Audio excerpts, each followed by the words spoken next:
I've been told by everybody up on this roof that they're all off the roof. I am on the roof of exposure 4. Got fire through the roof of the fire building in the entire rear section. Now remember, given the payday, has he been accounted for? Okay. 610B. That was the Mayday. 610B.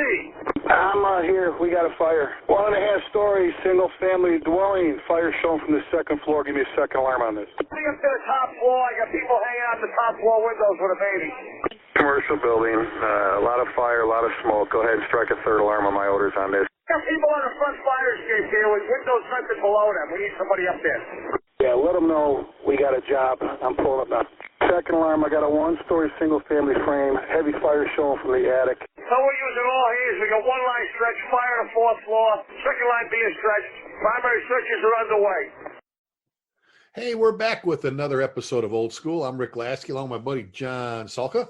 And we've got another good topic for you. We always try to come up with a good one for you and generate some discussion, maybe on shift or on your meeting night at your volunteer fire department, or just over a cup of coffee with a couple fellow firefighters, and whether it's tactics or leadership or anything that goes along with what we do and how we always attempt to get better at what we're doing. John, let me throw this out at you real quick. I'm a big believer. We've talked about experience for a long time.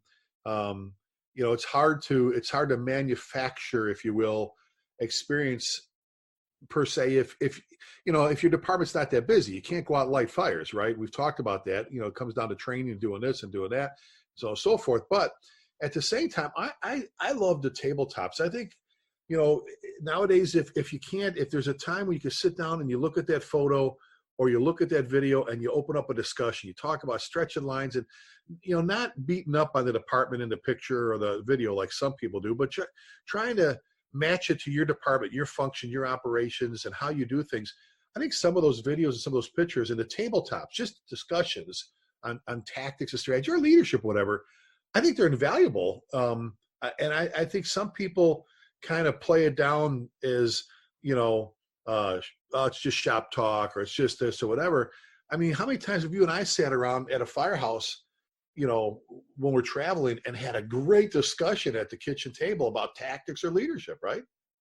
Right. Absolutely. And, sometimes you do it accidentally. You come in for a shift or you're hanging out in a volunteer firehouse after drill night and somebody brings in, the newspaper. The newspaper's laying there on the table and you look, oh, that's that job they had yesterday up in Warwick, Wow, like, hey, guys, look at this. Is this a good spot, really, for the towel out of the B? What do you think? That good or bad? And all of a sudden, you're getting this hour-long discussion over apparatus placement just from looking at the front page picture of a newspaper of a fire the day before. So, I mean, there's so many things you can look at and talk about and discuss, even just looking at a single picture or a cover of, a firehouse or wherever, Oh, God, just sometimes the experiences, sitting around, and having that conversation where you go, well, we had a job, about 4 years ago yeah, remember that one? Yeah. And the house was a hoarder house, or it was all jammed up, or there was things, or 4th century problems, or whatever. And you see some of the younger members in the department on shift, or some of the younger volleys kind of sitting off to the side, just kind of getting quiet, listening, taking all that in. So I think the value of some of the discussions, some of the little tabletops, if you will, are there. I think they're legit when it comes to that. Another topic that came up, and you and I were actually talking about this a while back, and I know we always say this is another thing we talk about in the classes, like when we do roll call in the Company Officer Academy about how to do a roll call, whether you're doing one or not, or the value of that is just, it goes without saying. And we cover a laundry list that usually takes about 2 hours to get through. It should take you just minutes to do.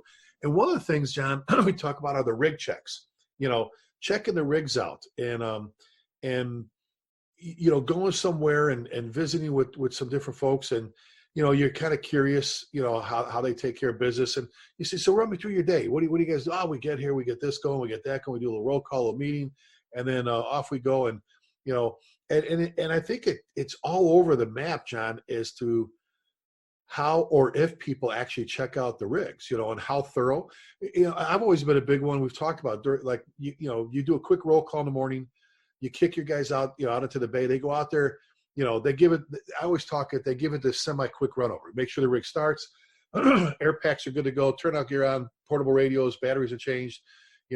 Saws. All the quickies, right? All the things you can get done in under maybe 30 minutes. Then they come back in, sit down, get their cereal, their coffee, and then we have the longer roll call. Then they go back out. And if they're going to really like wash the rig and do things, and they take a little more time, they can go out and hit that. But the necessities, let's say your shift starts at 7:00 in the morning, we don't put the phones on call forwarding, right? At 7:03, we can't say, well, we're not ready, we haven't checked the rig yet, or run around getting our turnout gear, or change all my batteries dead on my radio, my air pack's half empty. That stuff should all have been taken care of right away. And I also, John, I guess the thing we're talking about is talking about the volunteer departments too. But so let's kick that off. The importance of the rig checks, the apparatus checks in the morning or on your drill night or meeting night. Right. And everything you said is true. Obviously, there's great importance to it. But I take it, and it's not me saying this. This is what I've learned over all the years. Mostly in the job, mostly in the FDNY, but I must admit I was in two other fire departments, Titusville, Florida. I was a career man there before I came back up to New York. While I was waiting to get on a job, I knew I was on a list. I knew I was going to get hired.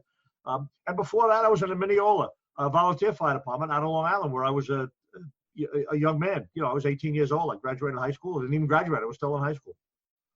And I learned it there, too. That was Monday night drill. It was always Monday night drill in Mineola. Obviously, Titusville was a paid job, whatever shift or whatever day you were working. The officers were there, and I still remember them. Bill Davis, who since I left and came up to New York years ago, he has since passed away. Great guy, always very intense and very, very detail oriented. Bob Spillers, who I actually happened to speak to about 6 months ago. I met his nephew, who was a firefighter, and said, "Oh, you worked with my uncle Bob." I said, "Yeah, Bob Spillers. That was my lieutenant." He said, "Oh yeah, he's getting up in age now. He's long time retired, but boy, he'd love to hear from you." I called him and we had a great half-hour conversation. Really? And Bob was the same way. Cool. Bob was into tools and equipment. He was a plumber, if I remember, on the side. So there's his tools. There's his hands and his tools already, right? Thinking about tools and how to keep them up. And so getting back to the rig check, I like to take it a step further. I think the rig check for lots of people, the rig check for me was almost one of the highlights of the day. I came in when Jay Jonas and we talk a lot about Jay. We were firefighters together in Rescue 3. When we came in and we were working together, and also there we are in a day tour, maybe Pete Lund or Mike Hogan as a lieutenant, like, okay, you guys check the rig. And I mean, number one, it was a gigantic rescue rig, right? I don't know how many hundreds of tools or pieces of equipment on there. It took us a good part of an hour to check that rig. And I'm talking about starting up a dozen, gasoline-powered motors and all sorts of mechanical equipment. Never mind cleaning tools and saws and blades and replacing things and filling up fuel tanks. And it was almost a highlight of the day. That's number one. You should be looking forward to the rig. That should almost be, and if you have good officers and a good chief, that should almost be a treat. Yeah, I checked out the truck tonight. Wow, you had all the good tools. I checked out the engine. We just had a couple of tools and the nozzles and stuff like that. And not that there's anything less important about an engine. But my whole point is it should be a treat to check a rig out, not a chore. A treat, right, not a chore. Absolutely. And well, you died. You just killed yourself in trying to get hired on that career, even that volunteer fire department. The excitement about being there and riding the rigs and all that. It's more than just riding the jump seat when you get on that rig. It's like you said, the excitement of putting your hands on all this stuff. It's like, I'm actually checking the stuff that I dreamed about doing. I'm checking the rig, checking the tool. And how sad is it when you get somewhere and the saw don't start, or your air pack's half empty, or your radio's dead, or the O2 cylinder is empty because they left it on accidentally the shift before from a run. Right. And now you get somewhere and you run around like a crazy person trying to figure out what to do when it all should have been checked ahead of time. And have you ever? I've asked guys this. I remember going up through the ranks as lieutenant, captain. In the FDNY, you bounce around. You're working a lot of different places over the course of frankly, could be a couple of years before you land a regular spot and stay there. So you could be working somewhere for the first time and the last time with a crew of guys you'll never meet again. And after they check the rigs out, you're sitting in the kitchen, or you're writing a roll call, or you're having a cup of coffee and giving out assignments. And who checked the rig? I did. What's your name? Billy? How is everything, Bill? Everything's checked? How's the saw? Is the fuel tank on the saw full? Yep. Yeah, I looked at it. All right. Is the fuel full in the fuel tank? The tank that we have in the compartment to refuel the saw. Is that full? Gee, I don't know. Okay. So all of a sudden you start picking up stuff. Now you can call that major or minor, but ask yourself this question. And I always ask the young guy this question when I was working. Think of the things you picked up. Think of the things you discovered on a rig check that you said, holy crap, I'm glad I saw this right now, standing here on the apparatus floor, look and saying, look how many teeth are busted off this saw. Somebody must have used it and not changed the blade. Or look at this loose bolt on this saw. This thing might have fell off while we were cutting, or we might not have been able to finish the job. How many guys have you seen at a fire with the saw getting ready? They throw the ladder to get ready to go up to cut a hole in the roof or whatever. And a lot of them will try and start that saw, get it idling, the chainsaw, they can lock the safety dig down the ground, and they're or they're up, you see them up there and they're pulling. I'm like, now I understand, saws can be finicky and all that stuff, but at the same time, if you didn't start it at the beginning of your shift, and I had one place, I tell that story, the whole my saw story, right? Let me tell that one about Tommy Schervino, if I can tell that one. I've told folks, if you heard me in Pride and Ownership, you heard me talk about it, my first lesson in Pride and Ownership. Tommy Schervino, God, Tommy, John and I love you. We adore you, your enthusiasm, your passion. God, what a great firefighter, officer, chief, and a mentor. But John, it was that we were young firefighters together. I was on a truck company, he was on a heavy rescue, and they were in his town at a fire. It's an old school, 3-4 story school. We had fire running the floor joists on the first floor. Old school. So there's a shameless plug. But anyway, that being said, so I'm trying to get through the floor. I'm getting my ass whooped. Okay, I'm just there's like 3-4 layers of floor, and I look over and there's these 2 young firefighters standing over in the room, and they got their saw and they're going brr, brr, brr, brr. I can smell the fuel that they're flooding it. And because it's Thursday and Tuesday saw check day, so I guess you don't have fires the rest of the freaking week. Let's just check our saw once a week or whatever. And the one guy's telling me, he goes, no, do this, and he puts his axe down. He's trying to help the guy. Puts his axe down. The one thing that will start all the time. Anyway, and Tommy looks over at Chief Butler, and the interior chief, and Tommy, I always saw the little short Italian guy, right? Just full of passion. And Tommy looks at Chief Butler. He goes, Chief. And he looks at these guys. He goes, "Will you let me go get my saw? Will you let me go get my saw, Chief?" And Butler says, "Tommy, relax. Give them a chance. Give them a chance, And Tommy's like, "Just let me go get my damn saw." And so these guys are over there, brr, brr, brr, and I'm still chopping, trying to get through this freaking flooring with these. And I'm a little aggravated because these guys can't start their saw. And so finally, after about 9 my saw things, Butler finally says, "All right, Tommy, go get your saw." John, you've heard me say this story 1,000 times. He walks out the hallway. He had it out there. He comes back in. I remember watching him with his chainsaw. One pull, he cuts down the middle of the bay, makes my job a whole lot easier, right? So that being said, flash forward with me. We're outside later. I see him, and now this. We're very, very, very close, dear friends. Tommy taught for you and I at FDIC forever with the Safety Survival Program. Anyway, so I see him, and we just knew each other. I say, "Tommy." He goes, "What?" I said, "What was it, the whole my saw thing?" He goes, "I said, what was it, the whole my saw thing?" And I'm like, he's like, "What are you talking about?" I go, "The my saw." He goes, "That's not my saw. That's Oak Lawn saw. And those are not my guys. Those are Oak Lawn's guys, and that's Oak Lawn squad. But today, that's my squad. Today is squad heavy rescue. Today it's my squad. Today that's my company. Today that's my saw." And when Tommy's going to punch you, his nose wrinkles up a little bit. And I'm thinking, he looks at me, and I'm like, "All right, you little bastard, we're going to throw out knuckles. We're going to throw knuckles out here in the street." And he looks at me, and John, he kind of shakes his head like, "You dummy." He walks away kind of like that disappointed look. And I got it. I'm like, right. The saw could be sitting here right now. It didn't say Tommy Schervino saw. It said Oak Lawn FD. And 3 years later, we're at Monroe, Wisconsin teaching after class, John. And we're sitting around the pool. The guys are swimming, the instructors. And he goes, Ricky, he goes, you about 3 years ago, remember the whole saw thing? I go, "Yeah." He goes, "That wasn't my saw." I go, "I know, Tommy, that wasn't your saw." He goes, "No." He goes, "Look, I could walk into the firehouse that morning." He goes, I could look at the saw. The saw blade could be all full of tar, the fuel tank empty, and the plug all fouled up. you know what? I'm not gonna go deal with that guy because you know what? I can't fix him. I'm gonna worry about the things I can fix, not the things I can't. So you know what I can't fix? I can clean the tar off the blade, fill the tank up, blow the plug out because today that's my saw. And we talked about the importance of checking your tools and checking you. And I went back to that. Yeah, I mean, how do you work somewhere like that where you check your saws once a month, you know, or whatever? And I know it's hard. Some of the volunteer departments, you know, it's hard when you can't get there every day to check something. You know what I'm saying? I mean, you know, at some places you just can't do it. Smaller roster, you can't be there every day when you're working your job, you got a family and that kind of stuff. But I think we can check this stuff a little bit more. Don't you agree? Absolutely. And you know, for the purposes of just organization, you know, you look at volunteer departments, you know, full-time paid departments or volunteer departments or, you know, volunteer on call, meaning there's nobody hanging around a firehouse. There's nobody standing there in a blue uniform in the morning, drinking a cup of coffee or smoking a cigar or watching TV that could be checking a rig. They're home. Even if they're on call people, they're home. They'll come down when the bells ring. They'll come down when the siren goes. And we love our volunteers. You've been a volunteer for almost 45 years.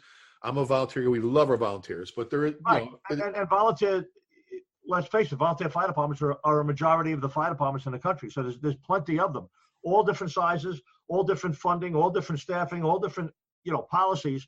But back to the point of the rig check. So if you're a career fire department, you and I have visited career departments with all our teaching and training and traveling. I visited career departments where, you know, before the class, after the class, at lunchtime, the night before, the next night, it comes up. And all of a sudden the guy's like, yeah, well, we check everything, right down to starting the saws and everything, you know, every Monday morning. I said, just Monday morning, like Monday, Wednesday, Friday? No, just Monday morning we start everything.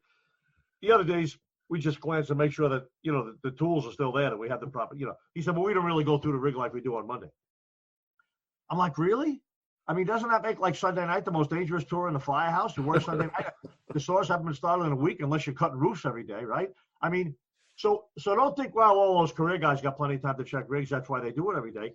I'm here to tell you that everybody doesn't do it every day. The FDNY doesn't do it every day. Guess what the FDNY does? Every tour.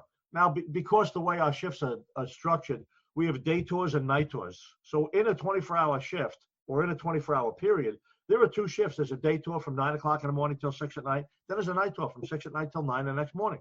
And I'll tell you what, the same guys could be working. They could all be coming and doing a double, doing a day shift and a night shift to work 24 hours. And that rig gets checked again at the shift change by probably the guy that checked it at 9 a.m., checks it again at 6 o'clock, like he just came in from a week off, like he hasn't even looked at those tools. That is, you know, really paying serious attention to rig checks. Now, there's other departments that work 24-hour shifts, and the rig gets checked every 24 hours. I don't know, and nobody really has presented a reasonable argument to me why rigs can't be checked every sunrise, every single morning. If that's your shift change, somebody should be checking at rig. And not just a glance through, not just open a compartment, look in, close it. If you're not touching every tool, you're not checking a rig. Well, doesn't it go back? We've seen this.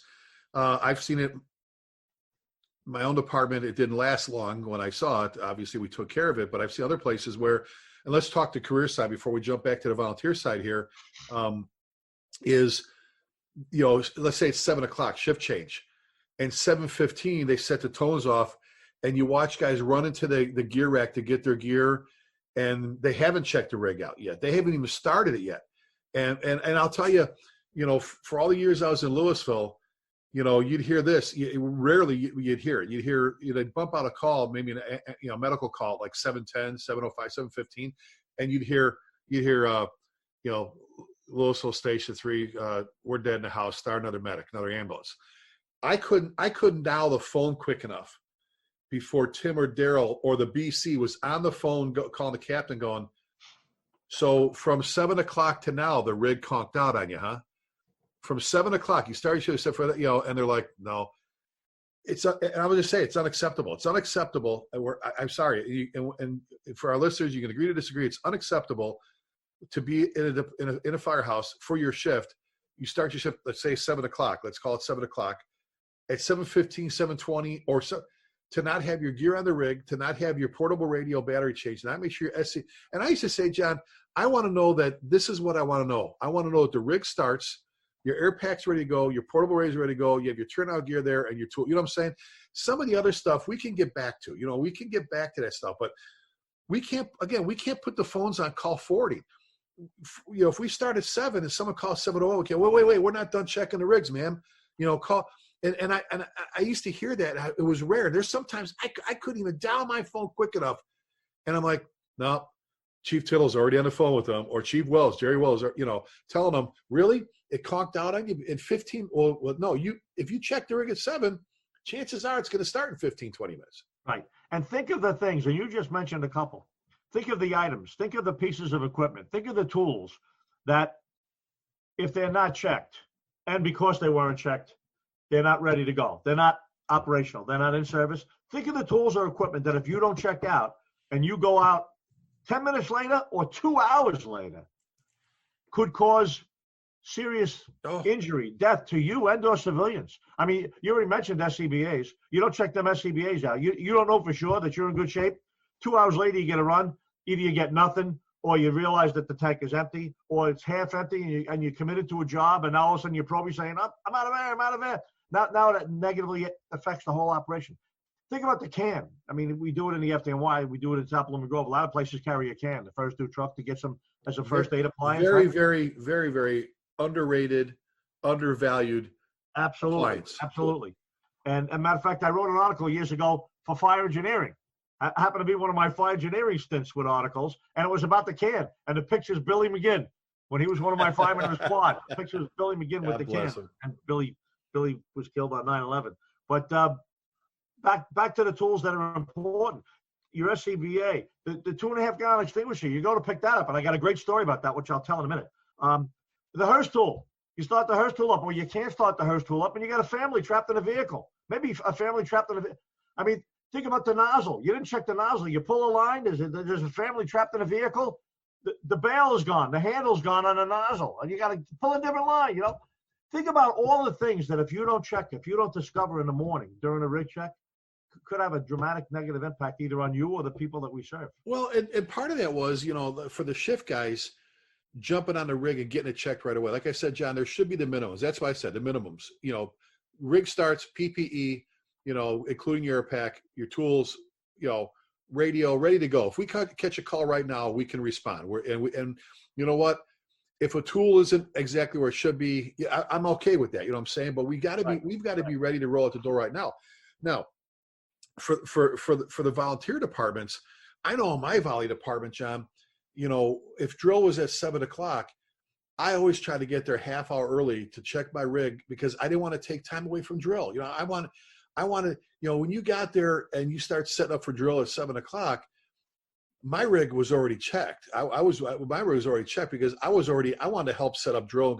I don't want to take a half hour away from the only couple hours I have for drill night. You know what I'm saying? I got there now, and I'll ask you this. We've talked about this before about how long it should take you to check out the rig. But let me back up for a second. And one of the things that I liked in my earlier first volunteer days, was we assigned an engineer. There was the rank of firefighter, then there was the rank of engineer or driver operator someplace, but engineer, then lieutenant captain, and so on and so forth. And as an engineer, you were assigned a rig. That was your engine. That was your engine. You're responsible for that. Everybody checked it. Don't get me wrong, but there was one person that was it. I mean, that one person made sure, when it came down to it, you didn't run to 5 different people. Say, did you check? You went to, hey, John, you got engine 551, right? Okay. Hey, Chief, I'm going to tell you right now, I just checked it again. I got that problem with this or that, so on and so forth. And you don't miss things like lights burned out or gear not working right or saws or whatever. I kind of like that. I kind of like, it doesn't mean that everybody doesn't check the rig, but when you give it, right, we talked about empowerment, area assignments. Hey, John Salka, one of my firefighters. John, you're in charge of engine 2. That's your rig. Grab the guys. They're going to all go check it with you. But ultimately, you're the one making sure. And there were times I'd come home from playing ball. I played a lot of softball, right? I'd come home and I'd drive by and I'd actually go around the block, go back, run in the firehouse, and check my rig real quick, or at least make sure the compartments were closed because sometimes guys end up checking things, and now we pull out on a call. I get up there after the page goes off, and one of my doors is flying over because somebody didn't close it all the way. I like the idea of having, if you can, I know not everybody can, but having somebody, that ultimately you make lieutenants, you make captains, you make assistant chiefs and deputies, put somebody in charge of each rig. That's your rig to take care of.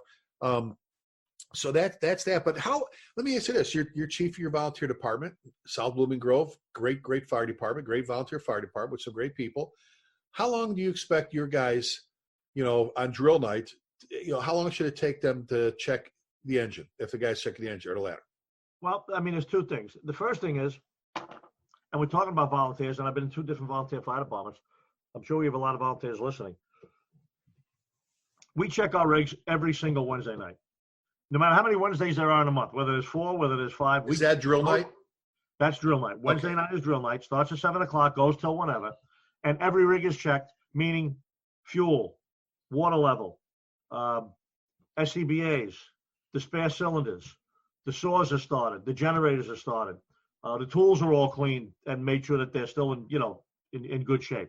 The whole rig is checked. Every compartment is open. Anything that runs is started. Anything that's handled is picked up and looked at. So that's the first thing. All the rigs are checked, and it's usually one guy, one kid, one boy, one member per rig, right? And the guy comes in, he gets the first pick. He picks what he wants. He jumps up on it. Somebody else comes in. Tommy, you here? Yeah. Billy, get 87. I got 85. Okay. And they check all those rigs. Now, the first Wednesday, the third Wednesday, and the fourth Wednesday are also drill nights. Every single Wednesday night, the rigs get checked. But then on the first Wednesday night, after the check is done, then the lieutenants get together, pick a topic, and off they go. The second Wednesday is our monthly meeting because it's a volunteer fire department. So the same rig check happens, the same exact thing happens. But when the rigs are done, then they close the doors. Everybody goes into the meeting room. They set the meeting room up, and we have our monthly meeting and our discussion and everything else that has to go on. Okay. Then the third and the fourth Wednesday nights is the same exact thing again. Rig check, drill, rig check, drill. Even the last, if we happen to have 5 Wednesdays, sometimes the last Wednesday they'll have a Chiefs night. They'll have sort of like a barbecue night, but the rigs still get checked first. There's never a Wednesday night where the rigs don't get checked. Once in a while, if it's not Thanksgiving, the night before Thanksgiving, we do have a drill and we do check the rigs. But if it turns to be on a holiday, we check it the night before or the night after, but they're still checked every week. And I hear of volunteer fire departments to say we check them, the first Monday of the month is when we check all the rigs. I'm saying to myself that is insufficient. It's insufficient. It's not reasonable. Oh, we're a small volley department. We don't have that many people. Well, if you're a small volley department and you don't have that many people, well, then it's easy to figure out who's going to check the rigs. And if it's small, then you probably don't have a lot of stuff to look at. It's probably a half-hour endeavor, 35 minutes. I mean, it's not a big deal. And you got to turn the pages back to what happens if the SCBA is empty? What happens if the fuel tank on the rig didn't get filled from the last 2 runs that you had 3 weeks ago? And now you don't make it to the mutual aid 5 miles away. You run out of fuel on the way to a call. What happens if you don't have gas in the power saw or in the Hearst tool generator? I mean, there's so many things that can go wrong for lack of somebody just putting the glasses on, looking in the compartment, checking fuel levels and stuff. It seems to me that it's just sort of like a bit of a lazy thing, an easy way out to say, yeah, we check it on the first Wednesday. Well, it goes back to the ownership thing, right? I mean, I know I've seen your guys. I know you have guys that, they don't wait for drill night to check a rig or to look a rig over or just after a call or whatever. If you're into the job, if you go out there and you end up stopping by the firehouse, Saturday morning, or you're coming home. Like I said, I used to come home from playing a softball game. Some guy. I know one guy, his bowling league. He always stopped by after his bowling night.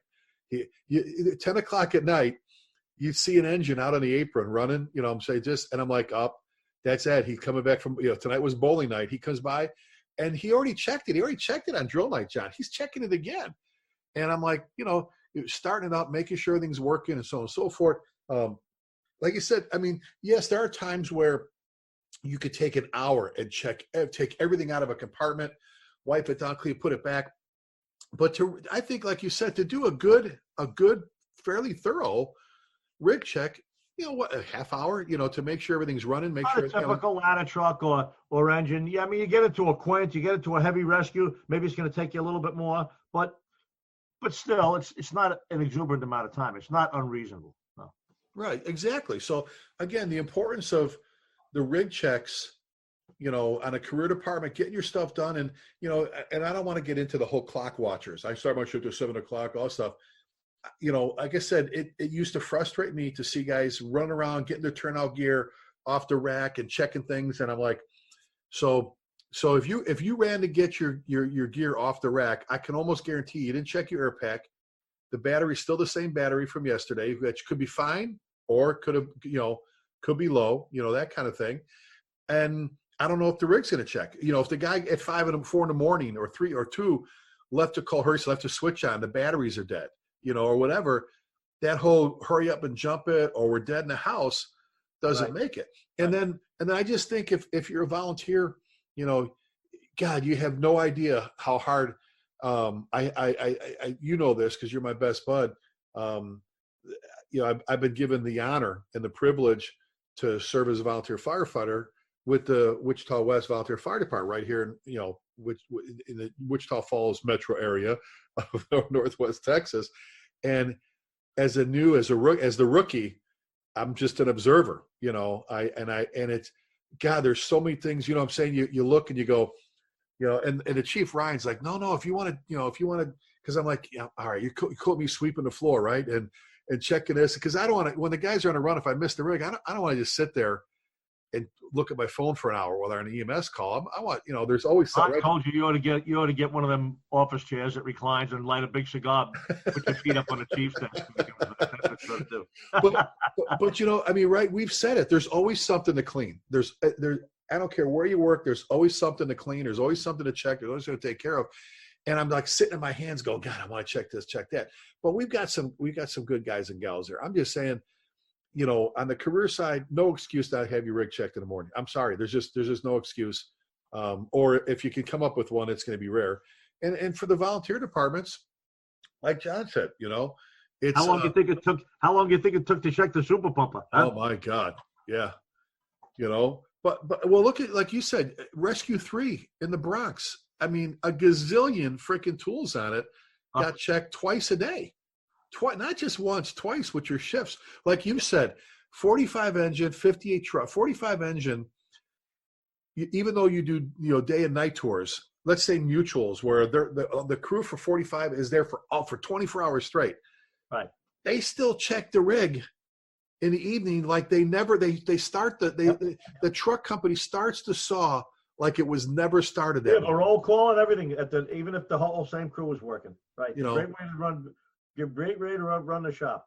Yeah, and like I said, think about the Yankee dugout. You think they just hope that the bats are in there? You think that they don't have any idea how many balls are in the bag available for the umpire when he wants more? You think the guys' helmets are in the same spot? Yes, no, maybe. You think Jeter used to find his helmet laying over here or laying over there? No, there's somebody in there that's checking that dugout. They're checking the bats, checking the chalk and everything else. Making sure everybody's got what they want. What have we said for years? Logistics is how we win battles.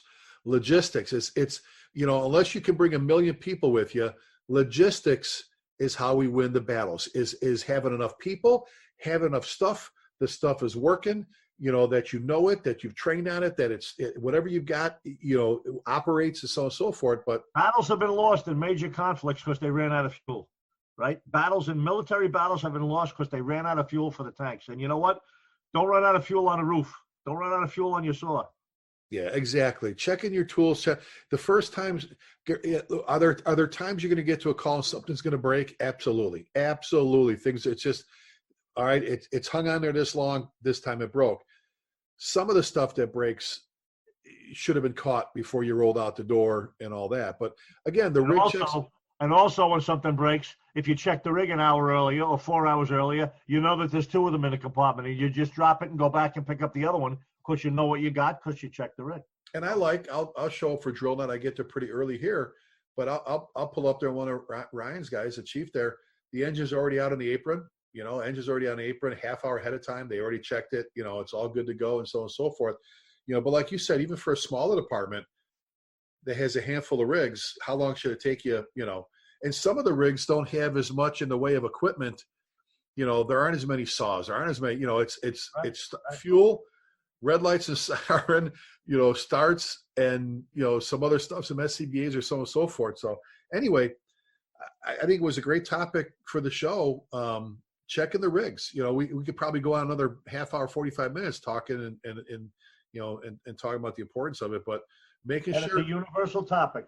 Universal topic for the smallest little volunteer firehouse somewhere with a dirt floor and one rig from 1977, and to the biggest career fire department with 12 guys on duty. Got to check your rig for be ready to, provide service. And we do it, and you say this all the time. We do it because we're here for who? You always say it. You point out for them. For them. We're here for them, and we're not here for them if the rig don't start, the air packs aren't full, the radios don't work, and all that stuff, and so on and so forth. So, hey, great topic, buddy. Great topic. Good idea. If they want to get a hold of you, email. ChiefJohnSalka@gmail.com. And I'm Chief Lasky @gmail.com. We appreciate you listening and tuning in again. Spread the word about old school. We'll get another one out to you pretty soon here. We're trying to, knock them out here and there and different topics. John, I never have a script. We just say, hey, how about we talk about this? We have no idea what we're talking about. Kind of like the command post or hump day hangouts that we all do. Kind of the same thing. But so reach out to us if you're looking for a class. Right now, if you're looking for a webinar or you're looking for a Zoom training session, we're doing a ton of Zoom training sessions, with COVID and everything else. So give us a holler if you're interested in that. We always ask you at the end of all our shows to please keep the men and women and our armed forces in your thoughts and prayers. We appreciate you. See you next time. God bless you. Be safe.